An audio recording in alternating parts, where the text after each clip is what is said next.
Hello everyone. This is part 3 of variation of parameters. We're actually done with the topic, but I just thought to mention a couple homework problems here. Here's the last problem that we went over, and so you can look back at the solution in the last video. One thing to note is that toward the end here, after using some identities, so you will have to know some trig identities to get to a point where you could fit an integrable form. But the one thing I wanted you to note is that you will need the 4 special formulas for what I always refer to as the other 4 trig functions. So the ones that turn out to be natural logs. So as you can see here, this particular problem required the cosecant, which was negative natural log absolute value cosecant cotangent. So I just wanted to go over a few of the homework problems that you have assigned with you. In particular, number 51 is quite daunting. It's actually one that we could solve by undetermined coefficients easily because it's the cosine function. But as we work through this, I just want you to see how complicated it becomes. So as normal, I skipped the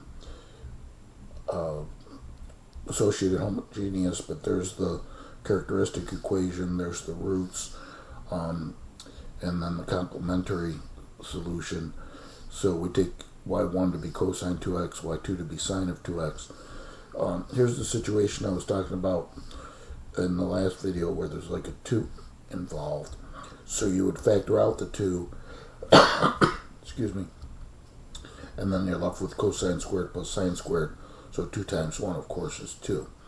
Now when we plug into the special formula, there's minus y1, here's y2, f of x, the cosine of 3x, all over the Wronskian, and then y2 times the integral of y1, f of x, all over the Wronskian. We get to this point, and there's there's actually a couple different ways to go about evaluating these integrals.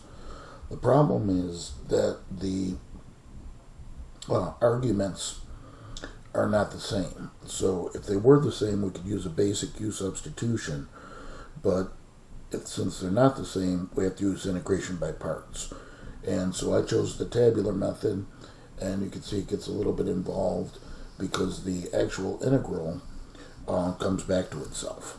And then we'd have to solve for that integral by subtracting 4/9 from both sides and multiplying by the reciprocal of what remains, which would be 9/5.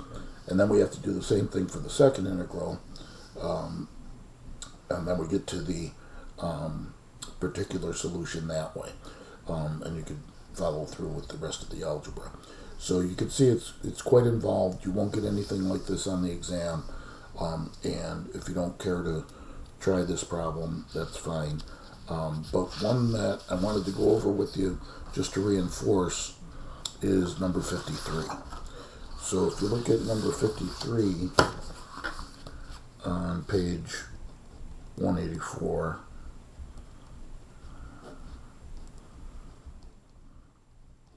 okay, it would say use variation of parameters.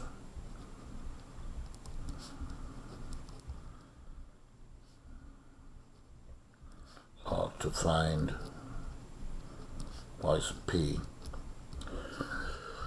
So the equation was y double prime plus 9y equaling 2 secant of 3x. Okay, so we start with the associated homogeneous. So y double prime, just set it to 0, plus 9y equals 0. The characteristic equation, r squared plus 9 is 0. Okay, here's the situation. We'll isolate the r squared is negative 9, r plus or minus the square root of negative 9, or plus or minus 3i. So I'm going to move up here for my complementary solution. Formally, e to the ax, a is 0, c1 cosine bx, b is 3, plus c2 sine of bx, again b is 3. Complex conjugate roots theorem. So let's get rid of the e to the 0x, of course. So c1 cosine 3x plus c2 sine of 3x. Okay, so now we have to determine what our y1 and y2 are. And y1 will just be the cosine of 3x. And y2 will be the sine of 3x. So we need the Wronskian. So the Wronskian, cosine 3x, sine 3x, their derivatives, minus 3 sine 3x, 3 cosine 3x. Okay, so now we get 3 cosine squared 3x, and then minus a minus 3, so let's write plus 3 sine squared 3x.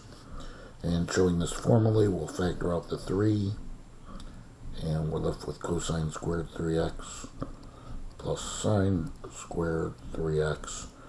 But then cosine squared plus sine squared is 1 by the Pythagorean identity, and 3 times 1 is 3. Sorry, I weren't able to see what I was writing. I didn't realize.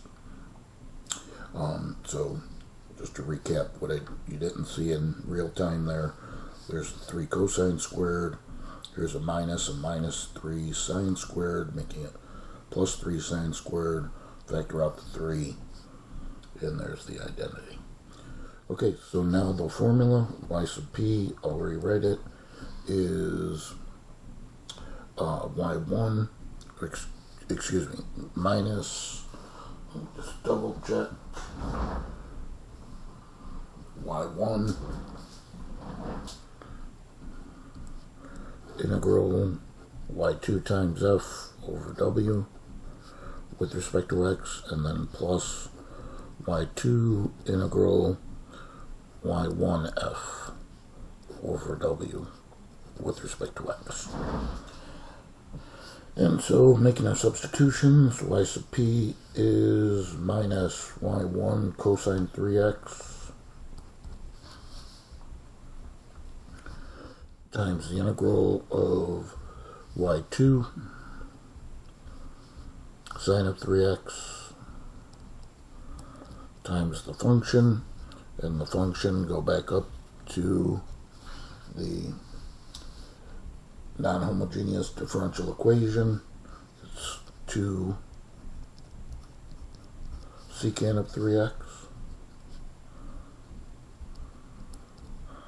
and that's all over the Wronskian, which is 3 with respect to x, and then plus y2 is the sine of 3x, and then the integral of y1 cosine 3x times, again, the function, the solution, 2 secant 3x over the Wronskian 3 again with respect to x. Okay, here I'm just going to take a step and kind of clean things up. Really not going to do very much.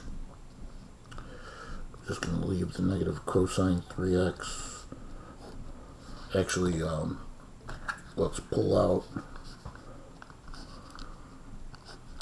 the constant multiples from the integral. So you can factor out the 2 and the 3. So y sub p would be negative 2/3 cosine 3x, and then we have sine 3x secant 3x with respect to x, and then we'll have plus, again, pull out the 2 in the numerator, 3 in the denominator, times the sine of 3x, and then the integral of cosine 3x secant 3x with respect to x. So then at that point, we're going to use our identities, because these do not fit integrable forms. So I have the negative 2/3 cosine 3x, and then times the integral of, many times with these identities, you just simply change everything to sines and cosines. So I'm going to leave the sine of 3x over 1, And secant is the reciprocal of cosine, so 1 over cosine of 3x. Recopy the plus 2/3 and the sine of 3x. And then the integral of, again, change just all in terms of sines and cosines. So I'll recopy cosine 3x over 1. Secant again, 1 over cosine 3x. Okay, so then continuing, get negative 2/3, cosine 3x, integral. Here's sine 3x over cosine 3x.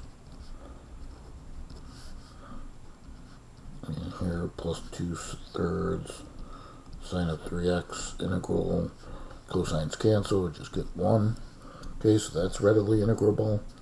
But then for the first integral, we'll recopy the minus 2/3 cosine 3x, and sine over cosine we know is tangent. And then I'll just recopy the rest of this, and now we're ready to integrate. So y sub p is negative 2/3 cosine 3x. Okay, integrating tangent. Let me just write the formula down in the corner here again. It's on the previous page. I mentioned this to you.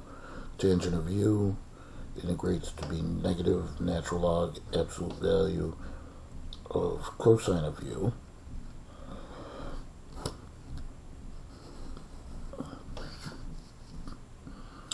But because this is a linear argument of 3x, we have to modify that by 1/3. So negative 1/3 natural log absolute value cosine of 3x.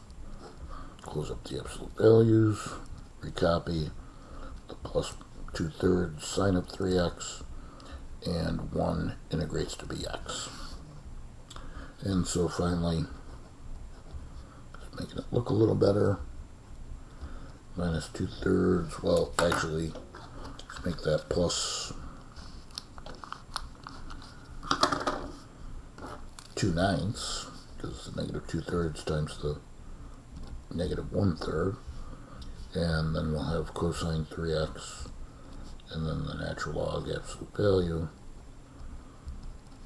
of cosine 3x, and then here we'll just bring the x out in front. So 2/3 x sine of 3x. Okay, so I just wanted to reinforce that as an example that's going to be really similar to what you're going to see on the exam. So we'll come back, and next lecture will be on RC and RLC circuits, or application.